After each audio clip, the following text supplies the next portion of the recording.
ప్రభుత్వ శుభాలు అందరూ బాగున్నారని తలస్తున్నాను. అందరూ సమయంలో మరి సమయం వృధా చేయకుండా ప్రయాసం అనుకోకుండా మీ సమయం వెచ్చించిన మీ అందరికీ సాహసం చేరి వచ్చిన మీ అందరికీ ప్రభుత్వ శుభాలు వందనాలు తెలియస్తున్నా. దేవుడు మీ కుటుంబాన్ని బాగా దీవించి ఆశ్రయించును గాక. ప్రయత్నించిన కొన్ని రోజుల క్రితం కొన్ని నెలల క్రితం మనం ప్రారంభించిన పాత నిబంధన గ్రంథాల నుంచి మన సంఖ్యాకాండం నుంచి కొన్ని విలువైన మాటలు మనం జ్ఞాపకం చేసుకున్నాం. అందులో కొన్ని విషయాలు మనకు మన పాత జీవితాన్ని పాత నిబంధన గ్రంథంలో మన పితరులు అనుభవించిన పాత జీవితాన్ని మనం చాలా మట్టుకు నేర్చుకునే ప్రయత్నం చేస్తాం. మనకు బాగా తెలిసిన విషయాలు అయినా మరొకసారి నెమరు వేసుకునే బాగాని మనం జ్ఞాపకం చేసుకున్నాం. దాని తదనంతరము ద్వితీయోపదేశ కాండాన్ని మనం ప్రారంభించుకున్నాం. పిల్లలు మీకు బాగా జ్ఞాపకం ఉన్నాయనుకుంటాం. అన్ని పండుగలు, వాతావరణ మార్పులు, పరిస్థితులు అనుకూలంగా బట్టి మనం మర్చిపోయాం. మన దాని గురించి ఎక్కువ మనం మాట్లాడలేకపోయాం. ఏదేమైనప్పుడు కూడా మళ్ళీ ఒక జ్ఞాపకం చేసినప్పుడు ద్వితీయోపదేశ కాండంలో గతించిన రోజుల్లో 6వ అధ్యాయం చివరి భాగం వరకు మనం జ్ఞాపకం చేసుకున్నాం. ఇందులో 34 అధ్యాయాలు ఉన్నాయి పిల్లల. ద్వితీయోపదేశ కాండము మరొక్కసారి ఉపదేశం చేసే గ్రంథము. కాండము ఇది రెండవ ఉపదేశము రెండవ ఉపదేశము. కాండము వేరేది కాదు కానీ, అంటే గ్రంథము వేరు కాదు కానీ ఆయన మళ్ళీ అదే ఉపదేశాన్ని రెండవసారి బోధిస్తున్నారు. మోషే గారు రాస్తారు. అందులో ఇంకేం సందేహం లేదు. క్రీస్తుకు పూర్వం 1407 నుంచి 1405, క్రీస్తుకు పూర్వం 1407 నుంచి 1405 ఆ కాలంలో రాబడిన గ్రంథంగా దీన్ని పరిగణలోకి తీసుకున్నారు. 34 అధ్యాయాలు ఉన్నాయి. 559 వచనాలు 559 వచనాల వరకు దీంట్లో మనకు కనబడుతుంటాయి. ఓవరాల్గా కొన్ని గ్రంథాల్లో మరి ఎక్కువ పుస్తకాలు ఉన్నాయి కాబట్టి దాంట్లో కొన్ని మాటలను బట్టి 560 అంటారు వచనాలు. ఇలా రెండు పరిగణలోకి తీసుకుంటారు. కానీ మోషే గారి రాస్తారు. చివరి అధ్యాయం మాత్రం యెహోషువ గారు కంటిన్యూ చేసినట్టుగా ధర్మశాస్త్రం బట్టి మనం అర్థం చేసుకోవచ్చు ఆయన మాటలు. ఎందుకంటే ఆ సంఖ్యాకాండంలో అహరోను గారి మరణాన్ని మనం చూస్తూ ఉంటాం. అలాగే మిరియాము గారి మరణాన్ని కూడా మనం చూస్తూ ఉంటాం. ఇందులో ద్వితీయోపదేశ కాండంలో మోషే గారి యొక్క మరణాన్ని మనం చూస్తూ ఉంటాం. మళ్ళీ అంటే సంఖ్యాకాండంలో మళ్ళీ లెక్కింపబడిన జనాంగానికి, కొత్త తరానికి మరొక ఉపదేశము ద్వితీయోపదేశ కాండము. మొదటి భాగంలో దేవుడు వారితో మళ్ళీ చెప్పమన్న మాటలు మోషే గారు బోధిస్తున్నారు. మరొక ఉపదేశంలో ఏంటంటే వారికి గ్రంథాన్ని, ఖండాన్ని బోధిస్తున్నారు. అయ్యా, ఈ రీతిగా ఉంటే నీ జీవితాలు బాగుంటాయి. ఈ రీతి ఒకవేళ ఆయన ఆజ్ఞలు అనుసరించి బ్రతకపోతే మన జీవితాలు సరైన రీతిలో ఉండే ఆ శాపాలు, ఉగ్రత మన మీదకి వస్తాయి. పితరులు ఈ రీతికి బ్రతకారు, మీ పితరులు ఇలా బ్రతకారు. అందుకనే చాలా మట్టుకు రాలిపోయారు. వారు కాలగర్భంలో కలిసిపోయారు, అరణ్య మార్గంలో విడిచిపెట్టి వెళ్ళిపోయారు. ఒకవేళ దీన్ని కట్టడాలను అనుసరించి బ్రతికితే మీ జీవితాలు చాలా బాగుంటాయి. ఎంత బాగుంటాయంటే ఎవరు కూడా ఆశ్రయింపబడిన రీతిగా మీరు ఆశ్రయింపబడుతున్న మాటలు మోషే గారు వారు చేస్తారు. ఒకవేళ వారి ఆజ్ఞలను కనుక మీరు అనుసరించి నడుచుకోకపోతే దాంట్లో ఉన్న శాపాలు కూడా మీకు వస్తాయనే విషయాన్ని కూడా జ్ఞాపకం చేస్తున్నారు. ఇంకా చెప్పాలంటే పిల్లల, మన ప్రభువైన యేసు వారు చాలా మట్టుకు పాత నిబంధనలో కోట్ చేస్తూ మాట్లాడుతూ ఉంటాడు. అందులో ఎక్కువగా ద్వితీయోపదేశ కాండం నుంచి తీసుకున్నట్టుగా మనకు అర్థమవుతుంది. ఆజ్ఞల్లో ప్రధానమైన ఆజ్ఞలు 2 కూడా దీంట్లో నుంచే పరిగణలోకి తీసుకునబడ్డాయి. మనకు 10 ఆజ్ఞలు ఉన్నాయి. నిర్గమకాండంలో 10 ఆజ్ఞలు కనబడుతుంది. ఆ 10 ఆజ్ఞల్ని మళ్ళీ ప్రస్తావిస్తారు. మళ్ళీ అందులో 10 ఆజ్ఞలు 2 ప్రాముఖ్యమైనది ఏంటనేది కూడా ఈ ద్వితీయోపదేశ కాండంలో మనకు కనబడుతూ ఉంటుంది. ప్రభువైన యేసు గారు ఆయన అరణ్య మార్గంలో ఉన్నప్పుడు, ఉపవాసాన్ని చేస్తున్నప్పుడు, సాతాను అతని దగ్గరికి వచ్చి శోధించినప్పుడు పలికిన మాట, మనుషులు రొట్టె వల్ల కాదు కానీ దేవుని నోటి నుండి ప్రతి మాట వలన జీవించును. ఆ మాట కూడా మనకి ఇందులోనే మనకు కనబడుతూ ఉంటుంది. ఇలా చాలా విషయాలు కనబడుతున్నాయి. ఇంకా ప్రాముఖ్యంగా చెప్పాలంటే మన ప్రభు యొక్క ప్రవచనం కూడా ఈ ద్వితీయోపదేశ కాండంలో మనకు కనబడుతూ ఉంటుంది. కొత్త నిబంధన కాలంలో ద్వితీయోపదేశ కాండంలో రాయబడిన మాటలు ఇంచుమించు 34 సార్లు ఇందులో ఉన్న ప్రస్తావన తీసుకొచ్చినట్టుగా నూతన నిబంధనలు కనబడుతూ ఉంటుంది. అత్యధికంగా కీర్తనల కంటే ఎక్కువగా ద్వితీయోపదేశ కాండాన్ని ఎక్కువగా ప్రస్తావించిన విషయాలు, దీంట్లో రాబడిన విషయాలు కొత్త నిబంధనలు కనబడుతుంటాయి. నూతన నిబంధనలు ఇందులో తీసుకున్నారు. మొదటి నుంచి మనకు ఇది ఎక్కడ ప్రారంభపడుతుంది, ఎక్కడ జరుగుతుందంటే 5వ వచనం చదువు పిల్లలు. మొదటి అధ్యాయం 5వ వచనం, 4వ వచనం నుంచి. మొదటి అధ్యాయం ద్వితీయోపదేశ కాండము మొదటి అధ్యాయం 4వ వచనం. 40వ సంవత్సరంలో 11వ నెల మొదటి తేదీని మోషే ఇశ్రాయేలుకు బోధించుటకై యెహోవా తనకు ఆజ్ఞాపించినదంతయు వారితో చెప్పెను. యోర్దాను యువతలనున్న మోయాబు దేశము ప్రకటింప మొదలుపెట్టి ఇట్లను సరిపోతుంది. అక్కడ ఎక్కడ మొదలు పెట్టాడంట? మోయాబు దేశమున మొదలు పెట్టాడంట. ఇంకా ఆది కాండము 3 భూభాగాల్లో ప్రస్తావన కనబడుతూ ఉంటుంది. నిర్గమకాండము 2 భూభాగాలు కనబడుతుంది. సంఖ్యాకాండం కూడా ఆల్మోస్ట్ 2 భూభాగాలు కనబడుతుంది.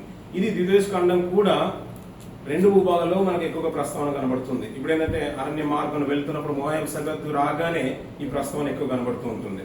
ఒక అరణ్య మార్గం వస్తున్నప్పుడు సముద్రాన్ని దాటారు, ఇంకా యోర్దాను దాటడం బ్యాలెన్స్ ఉంది. ఈ మోషే గారి ప్రస్తావన తీసుకొస్తూ అన్న మాటలు ఏంటంటే ప్రాముఖ్యంగా 27 వరకు ఒక భాగాన్ని మనం చూస్తుంటాం. 30 వరకు 30 నుంచి మోషే గారి యొక్క సాక్ష్యాన్ని మనం ఎక్కువగా వింటూ ఉంటాం.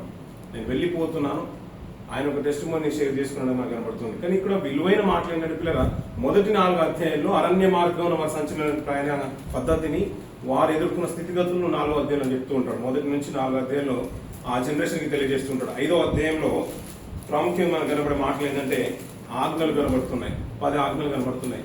ఆ 10 ఆజ్ఞలు ఒకసారి మీకు జ్ఞాపకం ఉన్నాయి కాబట్టి మళ్ళీ ఒకసారి పైన చూసేద్దాం పిల్లలు. మొదటి ఆజ్ఞ ఏంటో చూడండి పిల్లలు. అక్కడ మొదటి ఆజ్ఞ ఏంటమ్మా? నేనే దేవుడైనా యెహోవాను, నేను తప్ప దేవుడు మీకు ఇంకెవరు ఉండకూడదు. 2వ ఆజ్ఞ అక్కడ ఉన్నాయి, చూసేనా మనం చదవచ్చు పిల్లలు. అమ్మా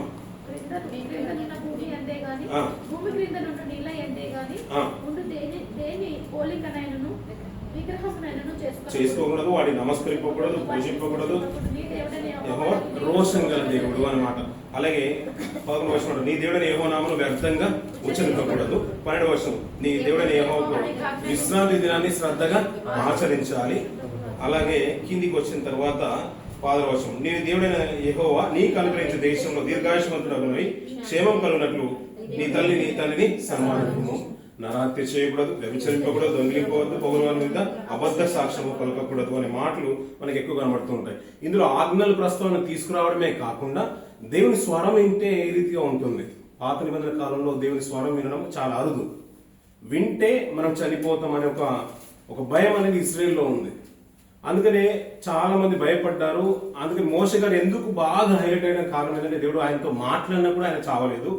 అందుకని ఆయన స్వరూపాన్ని చూసే భాగ్యము మోషే గారికి దక్కిందని మిగతా ఇశ్రాయేల్ అందరూ కూడా ఆయన్ని ఉన్నతమైన శిఖరాలను నిలబెట్టేశారు. ఎందుకంటే మామూలుగా ఒక సగటు మానవుడు ఒక ఉన్నతమైన రూపాన్ని చూసే సామర్థ్యం లేదు, సూర్యుని చూసే సామర్థ్యమే లేదు, ఆ కన్నులకు అంత కెపాసిటీ లేదు. అలాంటిది దానికంటే ప్రభావశీలి దేవుడు, ఆయన ఆత్మ కనుక ఆయన చూసే ఆస్కారం అనేది సర్వమానవులలో ఎవరికి లేదు. మనం చూడలేము, చూస్తే కనుక చనిపోతామని ఇశ్రాయేల్లో ఆ నానుడు అనేది ఎప్పటి నుంచో ఉంది. ఆ ప్రస్తావన కూడా తీసుకొస్తూ ఇంకా చెప్పాలంటే ఆయన అంటాడు ఏంటంటే దేవుడు నరులతో మాట్లాడినను వారు బ్రతుకుదురని నేడు తెలుసుకుంటే ఒకప్పుడు అలా ఉంది, కానీ నువ్వు మాట్లాడుతున్నావు, నీవు దేవుడు మాటలు విని మాకు తెలియజేస్తున్నావు కాబట్టి నన్ను గొప్ప చేశారు, నాతో ఆ దేవుడు మాట్లాడిన విషయాన్ని ఆ ప్రస్తావన కూడా మోషే గారు ప్రస్తావిస్తూ ఉంటారు. అంతేకాకుండా ఇక్కడ 29వ వర్షం గతించిన రోజున జ్ఞాపకం చేసిన మాట ఏంటంటే నిత్యము క్షేమం కలుగునట్లు వారు నా యందు భయభక్తులు కలిగి నా ఆజ్ఞలన్నిటిని అనుసరించి మనసు ఉంటే బాగుంటుంది, దానివల్ల మేలు కలుగుతుంది అంటారు. సావాసానికి రావాలన్నా మనసు ఉండాలి, ఒక కార్యం చేయాలన్నా మనసు ఉండాలి, డ్యూటీకి వెళ్ళాలన్నా మనసు ఉండాలి. మనసు లేదనుకోండి పడుకుంటాం, డ్యూటీకి వెళ్ళలేము. మనసు లేదనుకోండి వంట చేసుకోలేము, హోటల్కి వెళ్ళలేము. ఆ ఏదేనికైనా మనసు ఉండాలి అంటారు. మనసు ఉంటే మార్గం ఉంటుంది అనే మాటలు లోక సూక్తులు కూడా దీంట్లో నుంచే తీయబడ్డాయి అనే విషయాలు మనకు అర్థమవుతూ ఉంటాయి. ఇక్కడ చివరి ఒక మంచి మాట అంటాడు పిల్లల.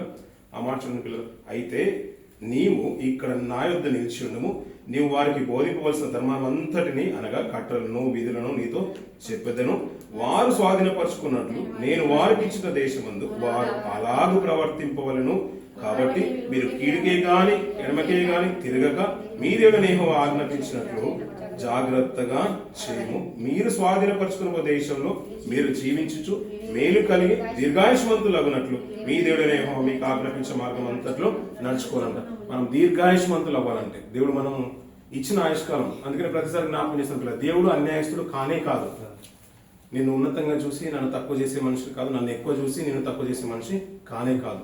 మన ఇచ్చిన ఆయుష్కాలం అనేది అందరికీ సర్వంగా అంటే సమానంగా సర్వమానవానికి ఒకే ఆయుష్కాలం ఇస్తూ ఉంటాడు. కానీ కొన్ని పరిస్థితులను బట్టి, మనం తీసుకునే ఆహారం లోపాన్ని బట్టి, మనం ప్రవర్తించే తీరును బట్టి, మనం చేసే పనులను బట్టి కొంతమందికి ఆరోగ్యం క్షీణిస్తుంది, అందరికంటే కూడా త్వరగానే వెళ్ళిపోతూ ఉంటారు. ఒకవేళ నువ్వు నిండుగా బ్రతకాలంటే, దీర్ఘాయుష్మంతులుగా బ్రతకాలంటే దేవుని ఆజ్ఞలు కూడా పాటించాలనే మాట ఉంటుందంట పిల్లల.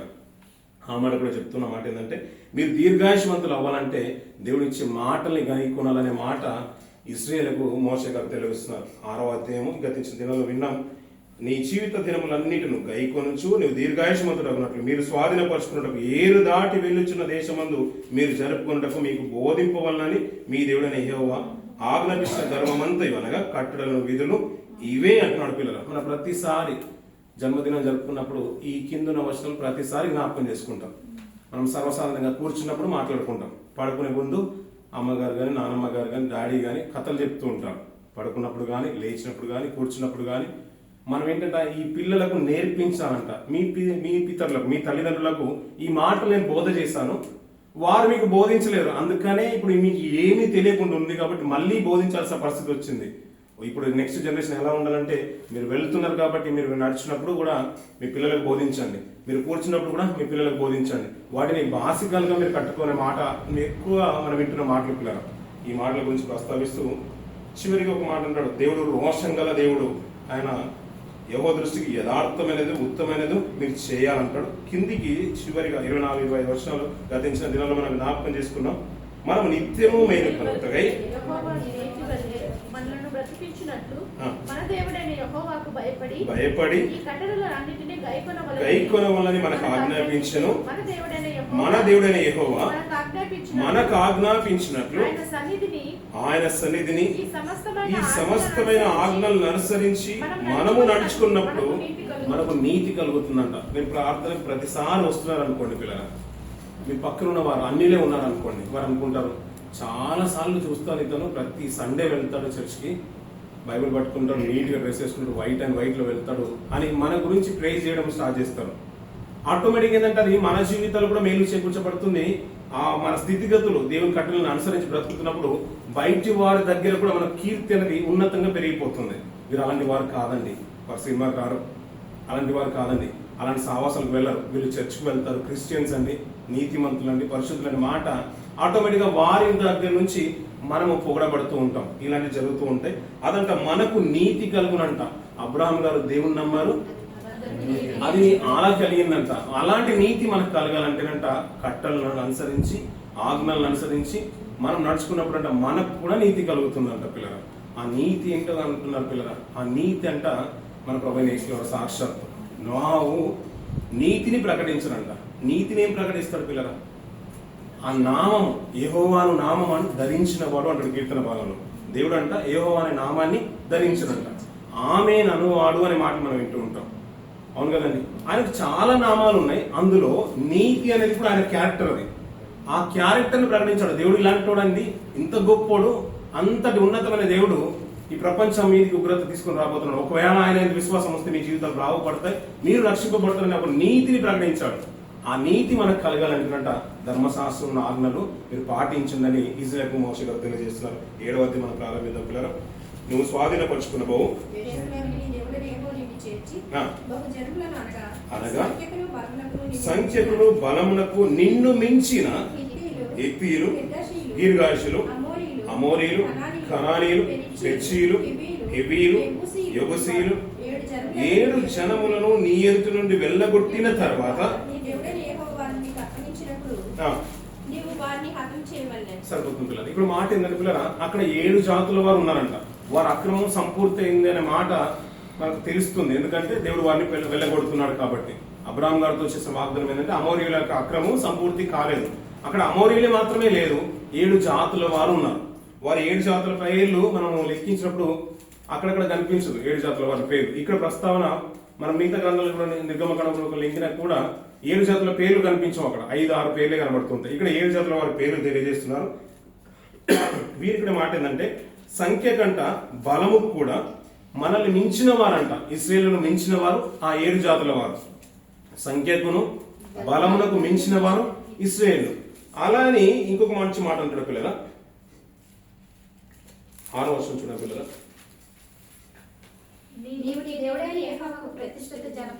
7వ వర్షం చదవమ్మా.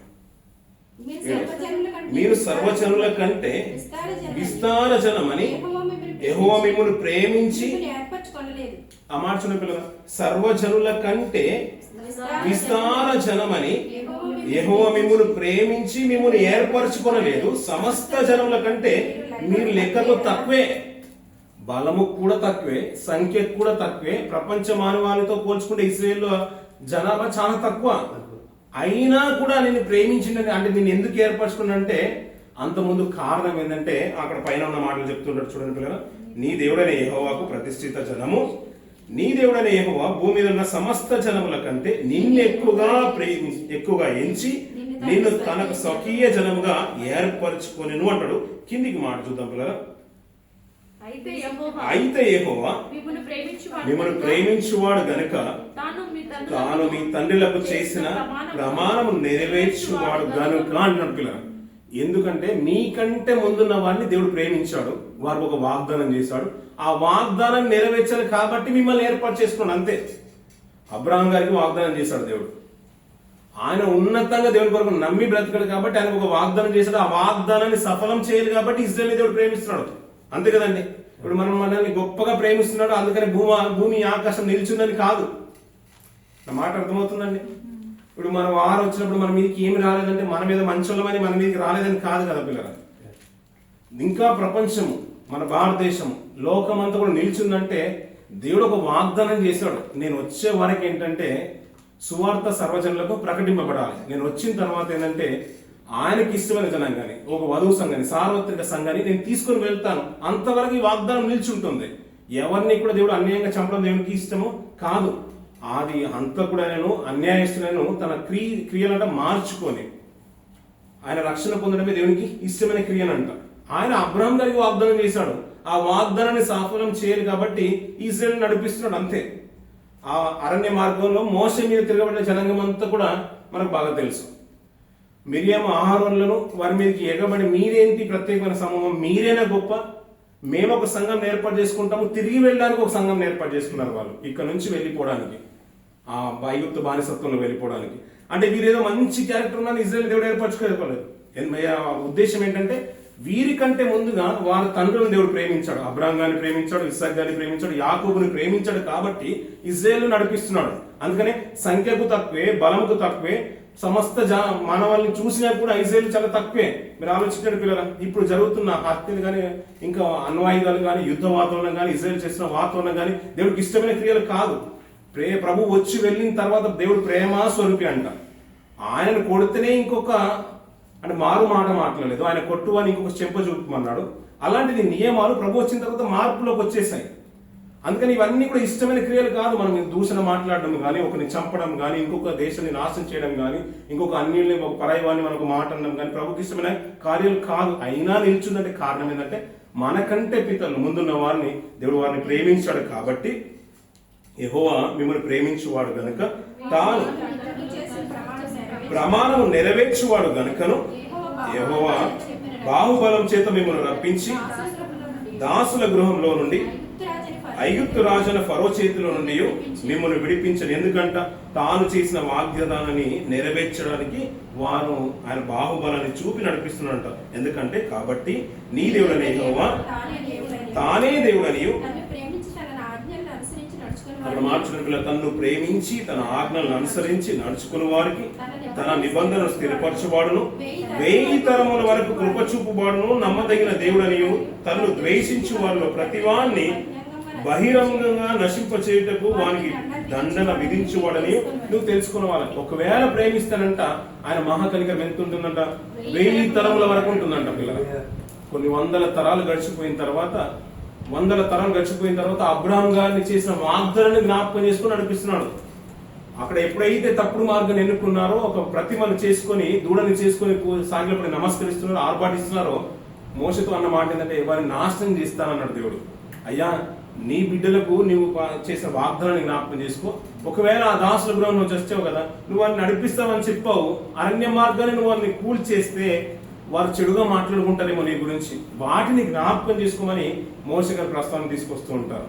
ఎందుకంటే ఆయన కృప చూపే విధానం ఎలా ఉంటుందంటే దానికి నిదర్శనము అబ్రహాం గారు. అంత గొప్పగా బ్రతికాడు కాబట్టి పాత నిబంధన కాలమే కాదు, కొత్త నిబంధనలు ప్రారంభమే అబ్రహాం గారు కనబడుతూ ఉంటారు. ఆయన విశ్వాసులకు తండ్రి అయ్యాడు. అబ్రహాం రొమ్మును ఆనుకునే మాటలు మనం వింటూ ఉంటాం.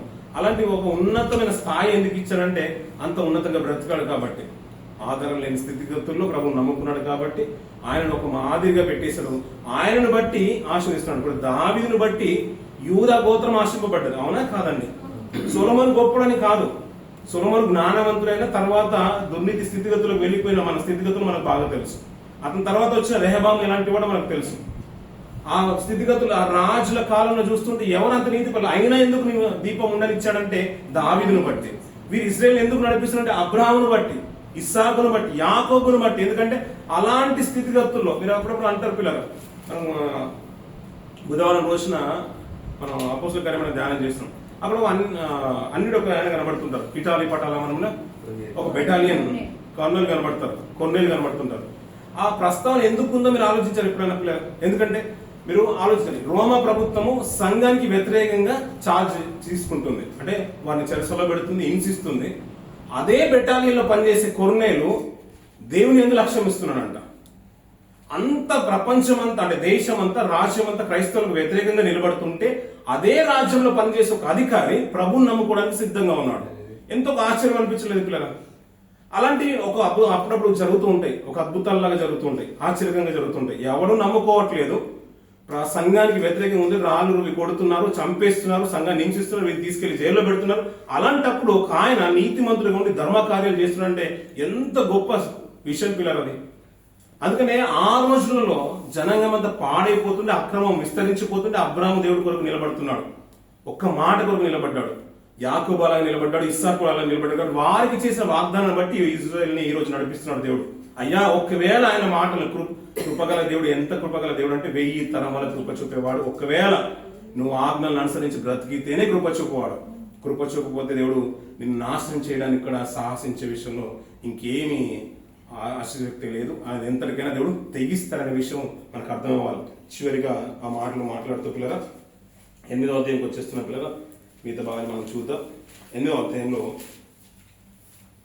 మొదటి కొన్ని మాట చూడండి పిల్లలు. మీరు బ్రతికి అభివృద్ధి నుండి యెహోవా మీ పితరులతో ప్రమాణం చేసిన దేశంలోకి పోయి దాన్ని స్వాధీనపరుచుకున్నట్లు నేడు నేను నీకు ఆజ్ఞాపించిన ఆజ్ఞలన్నిటిని అనుసరించి నడుచుకొని వెళ్ళాను. మరియు నీవు ఆయన ఆజ్ఞలు గైకొందో లేదో నిన్ను శోధించి నీ హృదయంలో నన్ను తెలుసుకుంటకు నిన్ను అనుచు నిమిత్తమును అరణ్యంలో ఈ 40 సంవత్సరంలో నీ దేవుడని యెహోవా నిన్ను నడిపించిన మార్గం అంతటిని జ్ఞాపకం చేసుకోమని అంటారు. ప్రతిసారి ఇందులో ఎక్కువగా అనబడే మాట ఏంటంటే జ్ఞాపకము ఆజ్ఞలు అంటారు.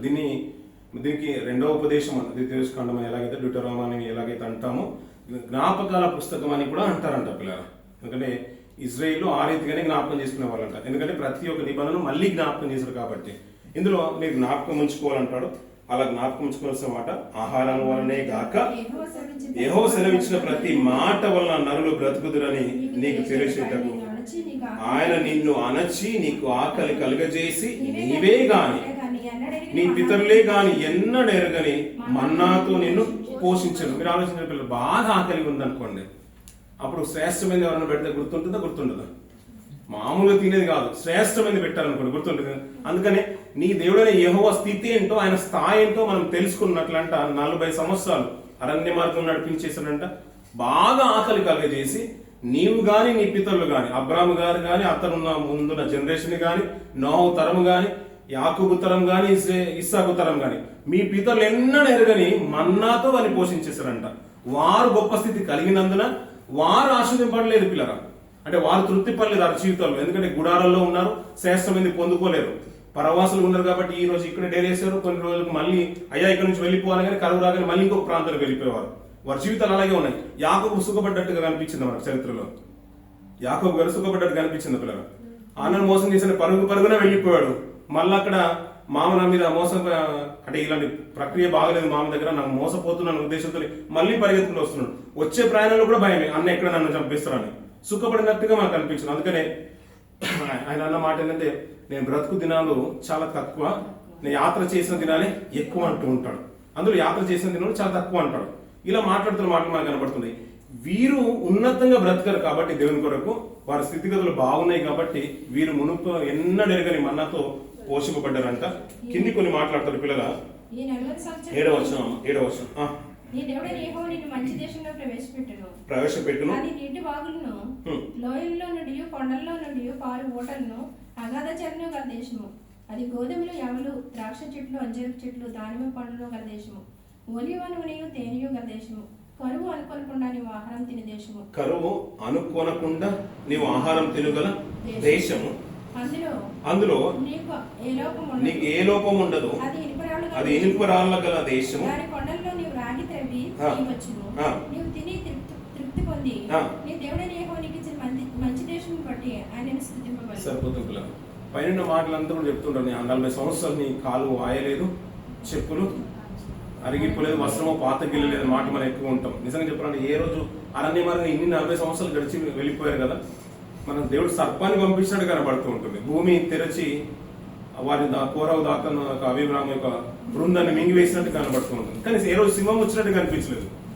అవును కదండి, సింహం వచ్చినట్టుగా, ఏలుగుబంటి వచ్చినట్టుగా, ఏనుగు వచ్చినట్టుగా ఇవన్నీ కనిపించలేదు. ఎందుకంటే ప్రొడక్షన్ అంతా కూడా ఉన్నతంగా కనిపించింది. దేవుడు సెలవిస్తేనే వారు వచ్చినట్టుగా కనిపించాయి. అయ్యా మీరు రాబో స్వాస్థ్యంగా పొందుకున్న దేశం ఏంటంటే అది పాలు తేనెలు పెంచే ఉన్నతమైన దేశము. దాంట్లో లోపం ఉండదు, కొరత ఉండదు. ఇంకా చెప్పాలంటే అక్కడ మాట ఏంటంటే, ఆయన మాట ఏంటంటే కరువు అనుకోనకుండా నీవు ఆహారము తిను దేశం అంట. కానీ కాలక్రమేణ పిల్లల ఒక మాటలు ఇవన్నీ కూడా గుర్తుంచుకోవాలి. ఆయన ఆజ్ఞలను అనుసరించి బ్రతికితేనే మీకు 1000 తరములకు ఆయన కృప ఉంటుంది. ఆయన ఆజ్ఞలను అనుసరించి బ్రతికితేనే మీకు ఆశీర్వాదాలు ఉంటాయి, దీవెనలు ఉంటాయి. మీరు ఆజ్ఞలు దాటి వెళ్ళిపోయారు అనుకోండి, శాపాలు ఉంటాయి.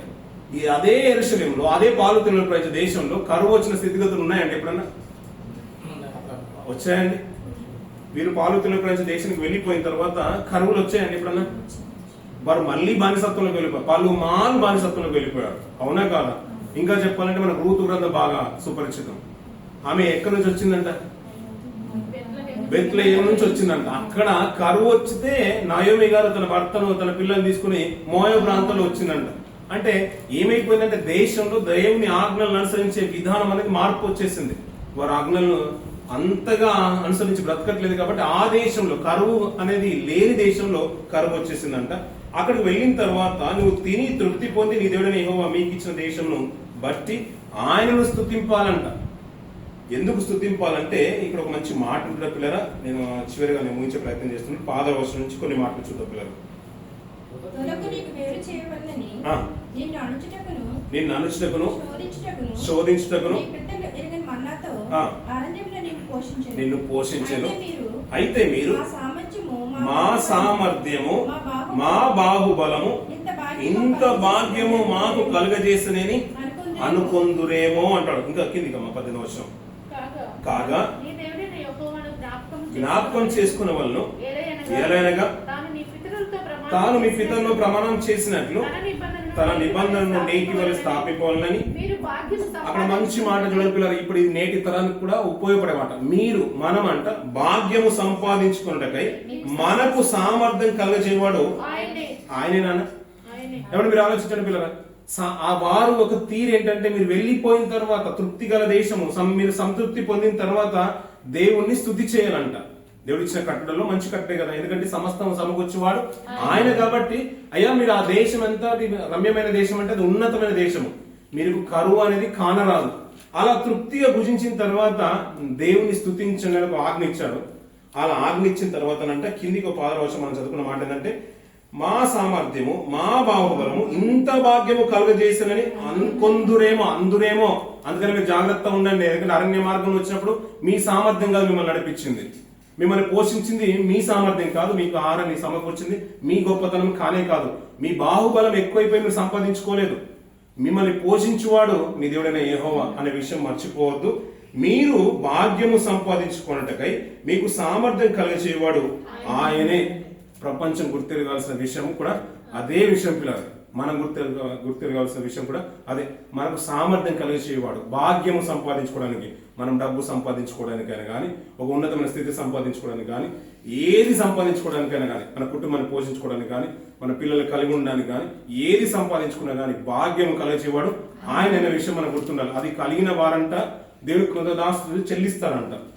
అందుకని కృతదాస్తులు చెల్లించే జీవితాలు, కుటుంబాలు ఉన్నతంగా ఉంటాయి.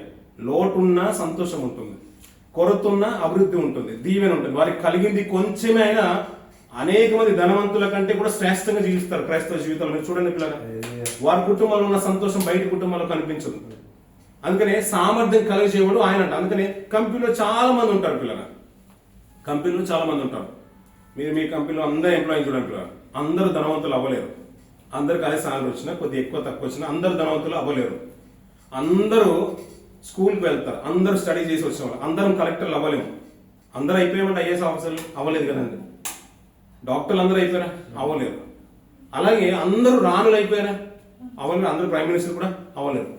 ఆ రీతిగానే పిల్లరా భాగ్యం సంపాదించుకునే వారు ప్రయాసపడతారు, కష్టపడతారు, అని చేస్తారు. కానీ అందరికీ ఆ భాగ్యం దక్కదు, కొందరికి దక్కదు. ఆ సామర్థ్యాన్ని కలిగేవాడు ఆయన అనే విషయం మనం మర్చిపోదు పిల్లలు. ఎందుకంటే కొన్ని సార్లు అంట ఈ సామర్థ్యం కలిగేవాడు ఆయన అనే విషయం మనకు గుర్తెరుగుతానంట. మనం చాలా మటుకు చూడండి పిల్లలు, చాలా మంది జీవితాల్లో ఒక స్థితి వచ్చిన తర్వాత సావాసం మానుకోవడం మనం ఎక్కువగా మనం చూస్తూ ఉంటాం. ఒక ఉద్యోగం వచ్చిన తర్వాత ఆయనకు అర్పించాల్సిన అర్పణలు అర్పిస్తూ ఉంటారు, కానీ భక్తి జీవితంలో సన్నగిలిపోతూ ఉంటాం. కీర్తనకారుడు ఒక మంచి మాట ఉంటుంది, నేను ముంచే ప్రయత్నం చేస్తున్నాను పిల్లలు. 50 కీర్తన